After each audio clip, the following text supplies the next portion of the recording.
Assalamualaikum warahmatullahi wabarakatuh. Perkenalkan, nama saya Marvel Effendi Serayar dari kelompok 18. Di sini saya akan mengerjakan tugas mingguan pada tutorial PPM di shift 2, di mana di sini kita diminta untuk mengerjakan soal nomor 3 dan nomor 4 untuk dibuat video ini, di mana kedua soal ini akan dikerjakan dengan menggunakan software Minitab dan juga RStudio.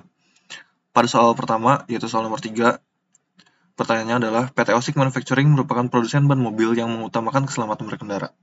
Karakteristik mutu yang dikontrol dalam proses produksi ban yaitu tekanan burst ban atau PSI untuk memastikan standar keamanan internasional. Departemen Quality Control atau QC melakukan pemeriksaan rutin setiap bulan selama 12 bulan berturut-turut. Pada setiap bulan, 12 unit sampel ban diambil secara random dari jalur produksi untuk diuji tekanan burstnya menggunakan burst pressure tester. Hasil uji tekanan burst untuk setiap sampel ban telah dicatat sebagaimana ditampilkan pada tabel 3 berikut. Nah, ini datanya yang mana nanti data ini akan dibuat di Excel terlebih dahulu sebelum diinput di RStudio.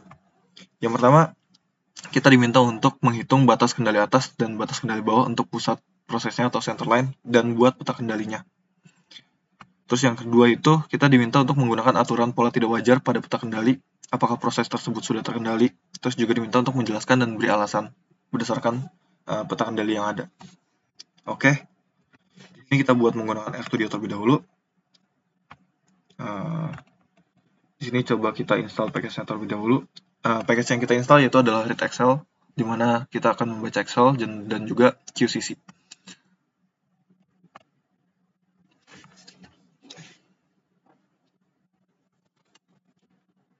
Oke. Udah bisa, kita lanjut ke soal nomor 3 terlebih dahulu. Di sini, datanya tuh ada di Excel. Nih Excelnya ada sebagai berikut. Soal nomor 3. Nah, ini input data. Nah, ini input data nih termasuk dari input si data Excelnya. Kita gunakan ini ya teman-teman. File terus new project, nanti existing district di Sentry kalau nggak salah gitu. Terus lalu di sini kita akan menghilangkan kolom ke-1 dari data soal ketiga ini dengan cara kita min-1-in di data 3, soal 3 sebelum baris dan sesudah kolom. Terus kita print untuk menampilkan datanya. Lalu di sini juga kita akan membuat peta kendali S-nya. Di mana peta S ini terdapat QCC-nya data 3, tipenya adalah S, terus titelnya itu adalah peta kendali S tekanan burst ban, terus X-lab-nya itu subgroup, terus Y-lab-nya itu standar deviasi, dan kita S statistiknya itu true, karena false itu tidak ada keterangannya.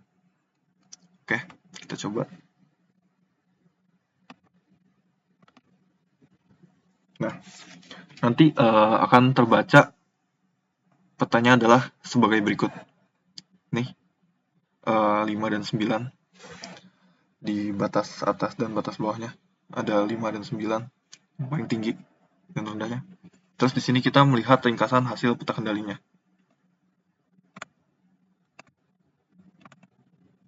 Nah, ini.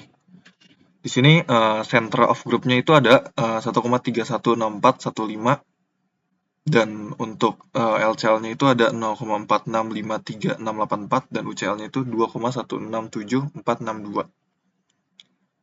Nah, terus di sini kita akan membuat peta kendali X-bar-nya. Nah, di sini peta kendali X-bar itu sama kayak yang di atas, cuma bakal kita ganti tipenya itu X-bar, terus juga titelnya tuh peta kendali X-bar tekanan burst. Terus X-lab-nya tuh subgroup. Nah, Y-lab-nya juga diganti jadi rata-rata. Terus di sini statistiknya tuh tetap true karena false tuh ya kayak tadi, false tuh nggak ada keterangannya. Oke, di sini kita buat. Nah, di sini terlihat datanya yang ditandain ini. Di atas itu ada 9, yang di bawah itu ada 5. Nah, terus di sini sama kayak tadi, kita akan melihat data yang keluar batas kendalinya. Nah, oke. Di sini center of group-nya itu ada 146,6806. Lalu control limits-nya itu LCL-nya itu ada 145,6837 dan UCL-nya itu ada 147,6774. Nah, kayak gitu. Terus di sini kita hapus data keluar batas kendalinya.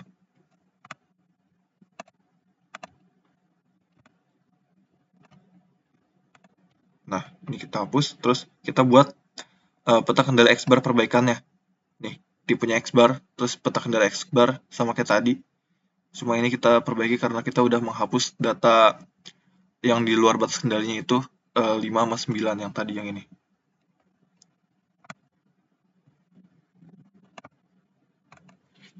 Nah, bisa kelihatan di sini peta kendalinya bentuknya kayak gini. Terus di sini kita akan melihat ringkasan hasil peta kendali X bar perbaikannya. Nah, ini teman-teman hasilnya. Jadi buat peta kendali X bar perbaikannya itu didapetin center of groupnya itu adalah sebesar 146,9917. Untuk control limitsnya itu atau LCL-nya 145,9033 dan UCL-nya itu 148,0802. Nah, kurang lebih kayak gitu. Terus di sini kita ke yang ada di Minitab-nya. Nah, buat yang ada di Minitab-nya kurang lebih udah sama kayak yang ada di soal tadi, dimana ini yang di luar batas kendali itu ada 9 dan juga 5. Terus yang ini juga udah sama kayak yang sebelumnya. Ya, teman-teman. Jadi bisa dianggap soal ini udah berhasil dikerjakan pada soal nomor 3 ini. Jadi bisa kita lanjut ke soal yang nomor 4. Nah, ini soal nomor 4 kita buktikan lagi di RStudio-nya. Oke, kita lanjut ke soal nomor 4, di mana soal nomor 4 ini bisa kita lihat PT Siko Footwear merupakan perusahaan manufaktur yang memproduksi sepatu kulit berkualitas untuk pasar domestik dan ekspor. Setelah dilakukan evaluasi kualitas menggunakan penggunaan statistical quality control SQC, ditemukan bahwa beberapa karakteristik mutu kritis seperti kekuatan jahitan, ketahanan sol, finishing permukaan, dan keratan bentuk menunjukkan hasil yang tidak memenuhi standar yang ditetapkan. Untuk mengidentifikasi akar permasalahan dari cacat produk sepatu yang sering terjadi, Departemen QC atau Quality Control melakukan analisis menggunakan fishbone diagram tulang ikan, atau cause and effect diagram. Analisis yang dilakukan berdasarkan 6 faktor utama atau 6M. Man, machine, method, material, measurement, dan juga environment. Nah, hasil investigasi penyebab utama masalah cacat produk sepatu telah dirangkum dalam tabel berikut. Nah, ini tabelnya. Ini untuk tabelnya. Tabel 4. Ini bentuknya. Terus di sini kita diminta untuk membuat fishbone diagram berdasarkan data tabel di atas dengan menggunakan software Minitab dan juga RStudio. Oke, kita lanjut buat lagi di RStudio-nya. Kita balik ke RStudio. Di sini kita input lagi datanya di sheet 4. Sheet 4 itu yang kita akan buat data dari soal nomor 4 fishbone. Di sini kita input buat dibaca. Nah, udah. Terus kita membuat fishbone diagramnya, dimana dengan list 6M yaitu man, machine, method, material, measurement, environment. Nah, udah, dimana tadi tuh 6M itu adalah cause-nya dan effect-nya itu adalah kecacatan produk sepatu. Di sini kita coba buat. Nah, dihasilkan cause and effect diagram atau fishbone diagramnya adalah sebagai berikut. Bila kita zoom, kalau dari software RStudio memang terlihat acak-acakan, jadi bisa kita lihat yang ada di software Minitab. Nah, di software Minitab di sini terdapat hasil yang sama dengan yang ada pada RStudio, di mana measurement itu terdapat pengukuran dimensi sol tidak tepat, pengukuran ketebalan perekat tidak tepat, terus juga di materialnya tuh SOP pemotongnya nggak konsisten. Terus proses perekat itu tuh tidak standar. Terus juga waktu pengeringannya bervariasi. Di man itu ada operator kurang teliti, terus juga operator kurang terlatih. Terus debu dan kotoran berlebih pada environment. Terus pencahayaan ruang kurang. Terus di metode itu ada bahan sol mudah retak dan kualitas tidak bervariasi. Terus di yang mesinnya itu mesin press sol bermasalah. Terus pisau pemotong sudah tumpul dan mesin jahit tidak terkalibrasi. Nah, ini adalah fishbone diagram dari kecacatan produk sepatu. Nah, kurang lebih pada soal yang nomor 4 juga udah sama yang di RStudio. Jadi mungkin bisa kita akhiri proses pengerjaan tugas mingguan di modul pertama ini oleh saya, Marvel Effendi Sarayar. Kurang lebihnya mohon maaf. Wassalamualaikum warahmatullahi wabarakatuh.